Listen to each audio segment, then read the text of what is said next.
weighing up to 120 pounds.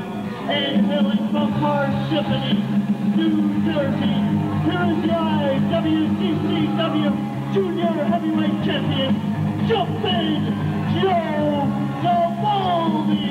Welcome back here this week, wrestling fans. Brian Webster along with Mike Pittman and joined by the managing editor of Pro Wrestling Illustrated magazine, Mr. Bob Smith. You know, I was in attendance when Jumpin' Joe won that title from the Tasmaniac, and let me tell you, it was a proud moment for me. Well, It's nice to see that. I've been watching Joe since he began his career. I believe it was in the mid-'80s, and he has never looked faster. He's never looked more put together. He's never looked better than he does right now. Looks like he's been spending some time at the gym and also maybe with a sparring partner, Mike, as he's showing dynamic Dennis Diamond. He's probably giving him a message, hey, if you want to be a champion, you got to know how to play with the big boys. For those who have never seen Jumpin' Joe Savoldi in action, they're in for a real treat. This gentleman is a lot of class. That would be the word to describe it in that ring. He's got some great moves in there, lightning-like reflexes. Well, he's one of the best chain wrestlers in the United States, and by chain wrestling, I mean move to move to move to move.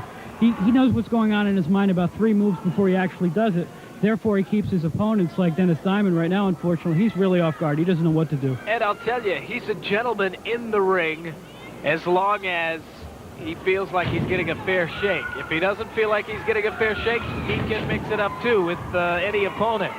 But just as much as he's a gentleman inside the ring, he's also a very, very well-spoken gentleman outside the ring. Collar elbow tie-up, and Jumpin' Joe quickly moves into a side headlock against his challenger and takes him over. Yeah, I call Joe Mr. Everything in IWCCW because he's held the heavyweight belt, the tag team belts, and now the junior heavyweight belt. That's really quite an accomplishment. You know, with his Diamond turns him over, count of 2. With his speed and his agility and his quickness and his combinations, he is able to go against wrestlers much larger than himself. And a great success rate as well. And there, Dennis Diamond was on the receiving end of a vicious chop by the junior heavyweight champion. Now looks like Joe's going for a snap suplex. How fast that was. If you blink, you miss it. Jumpin' Joe, of course, coming from a tremendous wrestling family. His father, Angelo Savoldi, a legend in the world of professional wrestling. I go way back with his father, Angelo Savoldi, really, as you mentioned, one of the true legends of the professional wrestling ring.